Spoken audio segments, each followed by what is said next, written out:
welcome back to our YouTube channel, guys. We love you, we appreciate you, and please don't forget to like, subscribe, and click on the notification bell so that when your favorite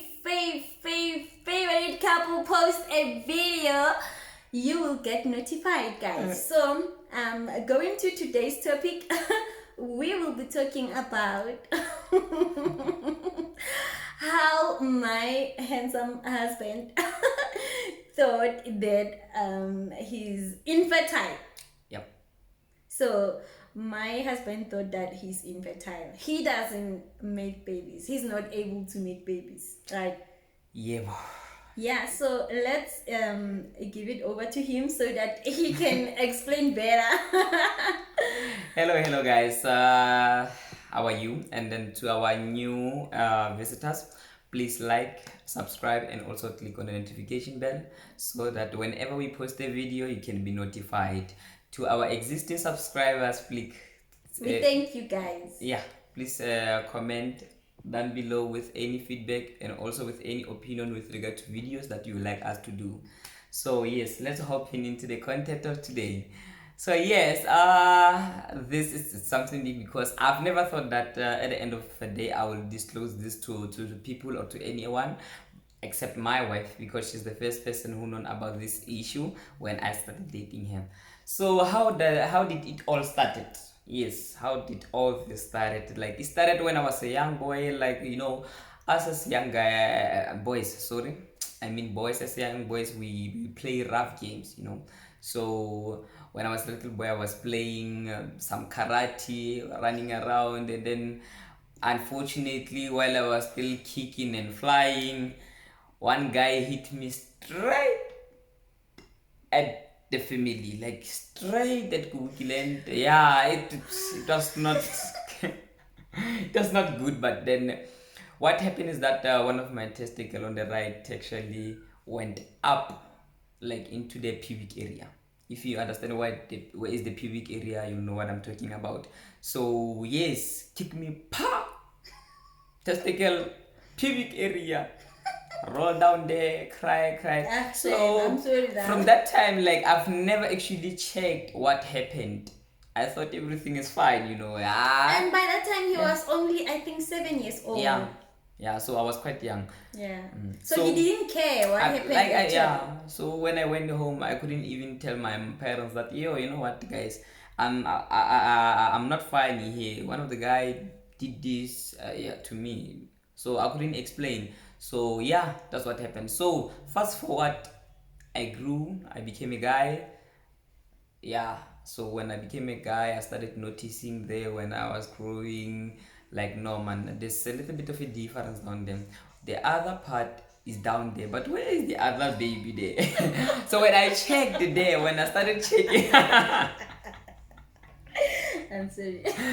So when I started following up the whole process, I came into a conclusion that, okay, the guy is out there in the pubic area, because I was busy touching, pressing in order to find out where he is. So when I checked, I found that, okay, one of my testicles is up there.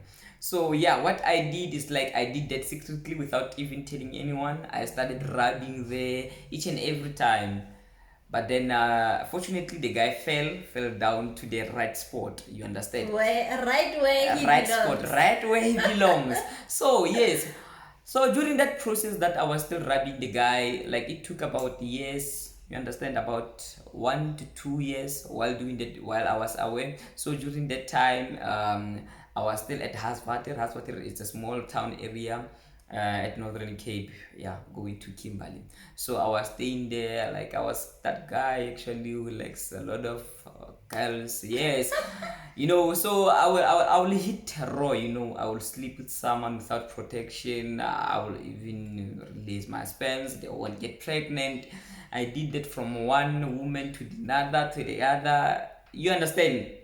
I know I was risky. And you are so fortunate that you are not actually. Yes, because I was risking, like, it was quite risky that I was sleeping without any protection. So yes, that's what happened. So from that time, like, it became into my mind that, nah man, I've been actually I'm gonna create Danone, mom, but like I'm releasing Danones. Like these things are not doing anything. Come on. Like I considered myself Mazwi, if you know Mazwi from Generation. Yeah, so that's what happened, and then during that process, like it didn't set me well, but I became fine with it because like I'm that guy actually who doesn't take some issues serious in such a way that they become there. Yeah, but then I think it affected him because he started liking girls. He started dating so many girls, and simply because he thought that he's unable to bear kids. And I remember when we started dating, he disclosed this, and it was so difficult for him to disclose this to me. But then he ended up doing it because I think maybe we have enough potential. I can say that. So yeah, guys. So and then I remember one time I asked him that Mara, we were still friends, ne? We were still friends. That was before we dated, and I was like, Mara, why do you love girls? Why do you change girls, different girls all the time? And his answer was, you can't believe this, but then I'm gonna tell you.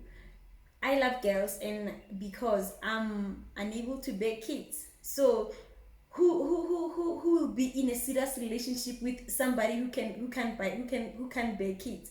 So hence I'm not into being in a serious relationship because girls will play me simply because I can bear kids. And I was like, what? No, girls won't play you because you can't bear kids. There are so many women who go through the same thing. So why would they play you? But then that was how he took the whole thing, and that is how it affected him because Emmanuel was not normal, guys. Emmanuel loved girls. But you guys, and then that's because he thought that he was not even sure about it. He only thought that, you know what, simply because I can bear kids and I'm gonna be a player, I'm gonna play, I'm not gonna be in any serious relationship ever in my life. Okay, guys, check them. Like everything I do, I digested it before I do it, right? So, quick forward, I came into like a conclusion because the things that I've seen, there's things and also that I can check, like with regard to my opinions, that when you can't, like as a man, like do the man's duty, there's something that is gonna be wrong with you, right? Automatically you are in a problem, let me say so, right? Because you can't actually bear kids, or you are infertile, you understand, there's gonna be a problem in your relationship. So for me, going after like different girls, like I know that I won't have to face that thing that I'm in a commitment, and then a woman goes out, get pregnant, comes back to me and says the baby is for me, you understand? Like I know no one will do that because I know myself, right? But then that was a lie, man, because I don't know what was happening by the time, like it's been a while. I've been like going to people without protection, man, but no one got pregnant. The only woman in my life who got pregnant is my wife. It's me. I don't know, but somehow, somewhere, I thought maybe Abapansi. I thought maybe ancestors, or maybe God. Like, you know what? I don't know. But she's the first person that actually I slept with her without any protection, and she got pregnant. She's the first. So with regard to the pregnancy and everything that happened, it's a story for another day. So we're not gonna talk about that. You can also actually wait for the video to come along while you're still busy. Why not just click on the notification bell? So yes, so while our like the first time I met her, I became comfortable in such a way that actually some things I disclosed with her. Like we said before, that actually me and her, our backgrounds. Our backgrounds are almost the same. So it was easy for us to communicate to each other and cry to each other because, well. Yes. So yes, we talked a lot about our issues. We had opinions that we shared. We helped each other because I would go to her, stay like so many hours during the night. We'll sleep at 3 o'clock. You know what, guys? Like each and every day, I would get home 3 o'clock, 2 o'clock. And Uncle will get angry at me, guys. So that's what was happening. So yes, so it happens so that I disclosed this as I felt like this is important, and then my reason disclosing this was with regard to that I see that this woman is someone that actually I can trust. You understand? And also that I asked him why he loves girls. Yes. So yeah, even when I started actually having sex with her, I didn't use protection. The reason why I didn't use protection is because I had that mentality that I'm infertile, I can't produce. So but yeah. Guys, we tested first because I didn't trust him. I didn't trust him because he was my friend before we dated, and Emmanuel loved girls. So I said, bruh, we need to. So yes, that's what happened before I. So yeah, but it's fine, guys. So that's what Emmanuel thought, and I think to him, he can say that it didn't affect him, but somehow it did, according to me, because some decisions that you took, you took them based on you thinking that you are infertile, right? Yeah. So yeah, that thing, it says a lot about how this affected you, because if it didn't affect you, you were gonna take decisions, right? We might say that. We might say that, but then we have different opinions with regard to how other one is heard with regard to something.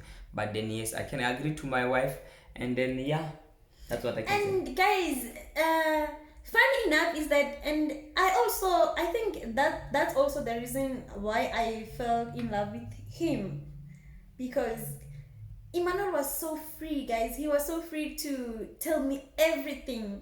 Like, I knew every detail about Emmanuel even before we dated. Yeah, like even at home, she knew how, like, how is my home, like how many bedroom, how do you get in, where is the bed, like everything. I knew everything that Emmanuel was sensitive about people knowing. Yes. But then to me, he was so free. And when he's in trouble, he will call me, he will come see me, irrespective of the time. He will come during the night because he's in trouble, just to see me and talk to me and for him to be relieved. So I think that was the most important thing that I saw, and that made me to fall in love with my husband, because so, and he was also there for me. He was also there for me on my raining days, on my happy days. He was there as a friend, and we started dating, and I loved him.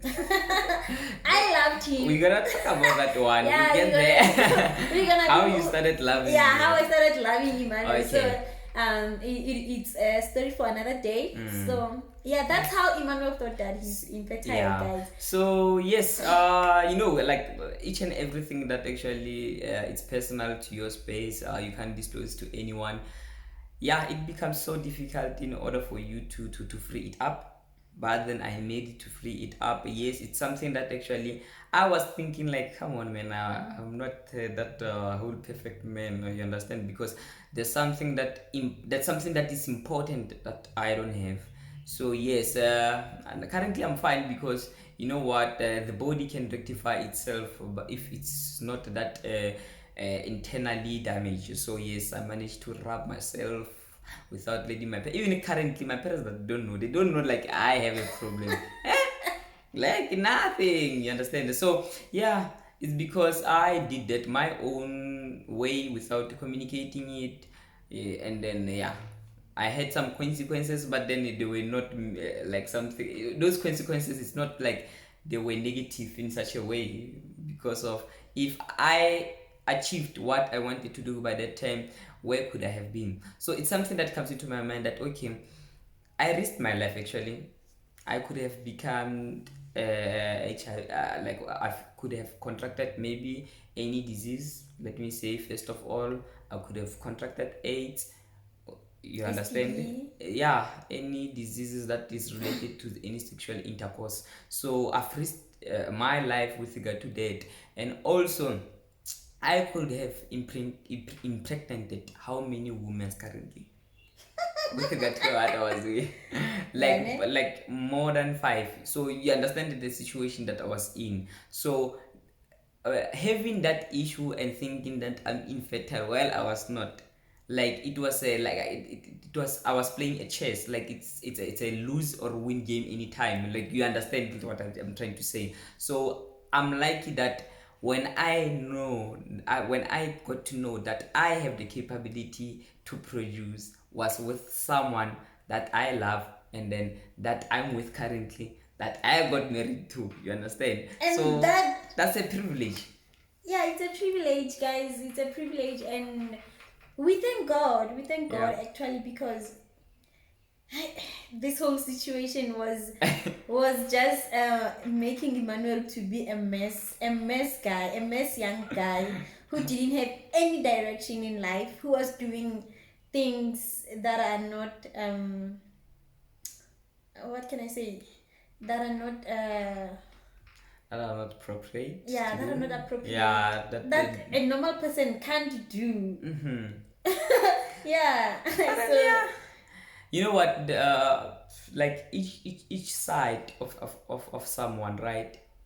Like a side that is not in like in a good way can become in a good way with regard to time. Only time can tell, you understand? There are some things that maybe as a person you might be hating from, but when you take that things from your heart out to someone, like you can see change, you understand? So what I'm saying currently is that for me, disclosing the kind of problem that I had, you understand, that I thought I had, maybe it released that fear, and actually released that capability of me producing. So who knows that me having sex outside by that time, saying that I'm infertile, that was the same thing that was happening, because I was doing what? I was thinking that. Because when he disclosed that to me, and I said to him, no, you are not infertile. You understand? And I told him that the Bible says when the time is right, I, the Lord, will make it happen. So the Lord can make things to happen at your own time. Yeah. You know, a waiting time in the Lord is not a wasted time. So, yeah. So I've got a preacher. A preacher preached, but then you know, when you got your own mind, you got your own mind. Even someone can come and try to convince you otherwise, you got your mind. Because I had my mind, I had my backup, I had my facts. Facts were like, I have slept with people, I've done that, I've never got anyone, nothing happened. I've got facts again. There's diseases. There's also infertility issues with regard to sperms count, everything. You understand? So I had those things like aligned. You understand? And then so I thought my opinion, and I thought what I had actually, it's something that is gonna be there to stay. You understand? So what I'm trying to say is that out there you are you are here as a subscriber, as a visitor, as our family. You can hear what I'm saying. Like whatever that is eating you currently, share it. Like share it with someone that you know that's gonna keep your secret, because if you share it with someone who's not gonna keep your secret, then it's something else. So share it with someone who's gonna keep your secret. Maybe that thing can go out if it can release you, because fear also oppresses, hey? Yes. When you have fear, you also get oppressed. Yes. You can think about it. You can think about something, and something actually becomes what you think it is. You understand? Because they say that like when you think, as a man thinketh, so is he. That's the Bible. That's the Bible. Wow. Yeah. The Bible says, as a man thinketh, so is he. So what you think, what you thought, or what you like, you think what of you yourself, think you are, it's gonna be like that. Yeah. You understand? So that's basically like some quick words that I just wanted to put out there to you family and also visitors, so that you can know. So if you have anything that you wanna dish out, you can also click on the on the comment box. Share your stories with us, or anything that actually or any advice, guys. Yeah, we will be happy to receive any advice from you guys. Yes. So we are here, me and my preacher. If maybe you like to share with someone, I've got my wife here. Guys, you got me. So yeah. So yeah, don't be afraid, guys, to open up. Don't be afraid to talk about your situations, because I think the more you bottling things up, is the more you take wrong decisions, and is the more that thing eats you worse. So please, guys, we don't want to see you miserable like Emmanuel was. Because he was he was a mess. This guy, he was a mess, to be honest. But we thank God that by His grace, Emmanuel is a changed man. Emmanuel, Emmanuel is a husband, guys. Yeah, and he's husbanding so well, guys. And so well, guys. Yeah, Emmanuel is a darling, guys. So guys, thank you for watching. Please don't forget to comment down below on the topics that you would want us to talk about. Yes. And please, guys, if you're a visitor, please hit that subscription button so that you can join our family and welcome to our family. We thank you for watching and God bless you. Bye-bye. It's a bye from us.